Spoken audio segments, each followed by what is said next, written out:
নমস্কার বন্ধুরা, অঙ্গনাস রান্নাঘর চ্যানেলে আপনাদের সকলকে স্বাগত। আশা করছি আপনারা সকলেই ভালো আছেন। চলুন, আজকে আপনাদের সামনে আমি একটা নতুন রেসিপি নিয়ে হাজির হয়েছি। রেসিপিটি দেখেই বুঝতে পারছেন এটা কিন্তু সাধারণ রুটি নয়। আজকে আপনাদের সামনে আমি কচুর রুটি আর মশলা আলু ভাজা দুরকম রেসিপি নিয়ে আজকে হাজির হয়েছি। এখানে প্রথমেই লাগছে আমার কচু আর লাগছে আটা। আমি 500 গ্রামের মতো আটা নিয়েছি আর 250 মতো কচু নিয়েছি। কচুগুলো ভালো করে ধুয়ে এটা প্রেসারে খোলা সমেত সেদ্ধ করে নিতে হবে। খোলা ছাড়িয়ে সেদ্ধ করলে স্টিকি ভাবটা চলে যায়, তাই খোলা সমেত করে নিতে হবে। আর ওদিকে সেদ্ধ হতে হতে আমি একটা মশলা রেডি করে নিচ্ছি। দেখুন, জিরে আর শুকনো লঙ্কা একটু শুকনো খোলায় ভেজে নিচ্ছি। আপনাদের যদি এই রেসিপিটা ভালো লেগে থাকে তাহলে অবশ্যই লাইক, কমেন্ট, শেয়ার করবেন।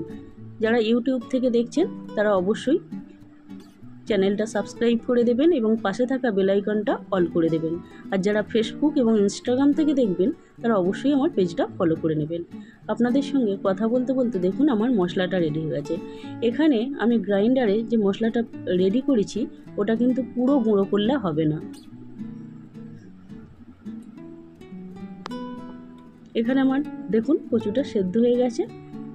এইবার কচুগুলো আমি ভালো করে ছাড়িয়ে পরিষ্কার করে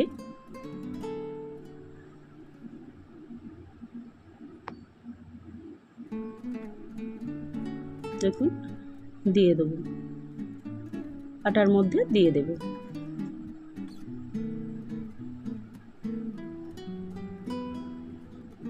মশলাটা পুরো গুঁড়ো করলে হবে না, ওটা অর্ধেক গুঁড়ো করতে হবে, যাতে যখন রুটিটা খাওয়া হবে তখন মুখের মধ্যে মশলাটা পড়ে, সেই হিসাবে।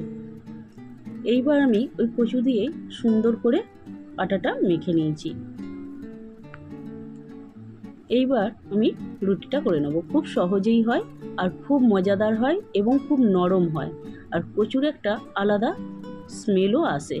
আপনারা একবার বাড়িতে করে খেয়ে দেখবেন। আমার অনুরোধ রইল অবশ্যই ভালো লাগবে।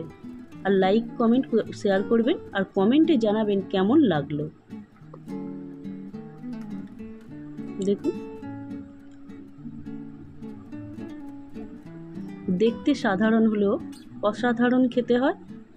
আপনারা বাড়িতে এরকম একটা রুটির সারপ্রাইজ হিসাবে দিতেই পারেন পরিবারকে।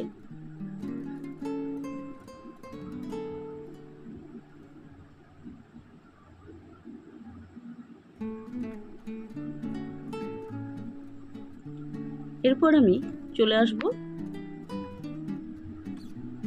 মশলা আলু ভাজা নিয়ে। আমি আলুগুলো সেদ্ধ করে এরকমভাবে কেটে নিয়েছি, দেখুন।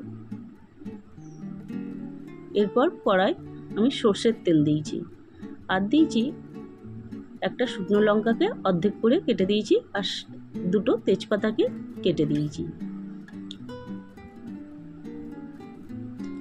এইবার সামান্য জিরে আর কাঁচা লঙ্কা কুচি করে রেখেছিলাম, আর ওখানে যে মশলা রেখেছিলাম আমি ওই মশলারই কিছুটা তুলে রেখেছিলাম দিয়ে দিলাম।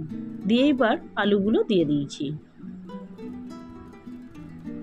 এইবার সামান্য লবণ দিয়ে দিয়েছি। আমি আলুটা সেদ্ধ করবার সময় সামান্য লবণ দিয়েই সেদ্ধ করেছিলাম, তাই অল্প একটু লবণ দিলেই হয়ে যাবে। সেদ্ধর সময় লবণটা আমি আলুতে দিয়েছিলাম যাতে ভেতর পর্যন্ত অ্যাবজর্ব হয়। এইবার আমি সামান্য হলুদ, লঙ্কা গুঁড়ো আর দিয়েছি জিরে গুঁড়ো। এইবার ভালো করে ভেজে নিতে হবে।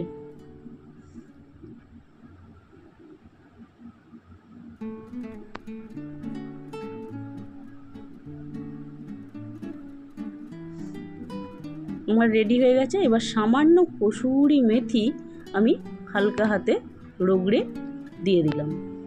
এত সুন্দর খেতে হয়। এই রকম রান্না আপনারা বাড়িতে রাত্রিরে করতেই পারেন, খুব সুন্দর খেতে হয়।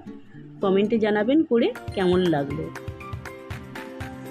আসছি পরের ভিডিও নিয়ে। ততক্ষণ পর্যন্ত আপনারা সকলেই সুস্থ থাকবেন, ভালো থাকবেন, শরীরের খেয়াল রাখবেন। আসছি, নমস্কার।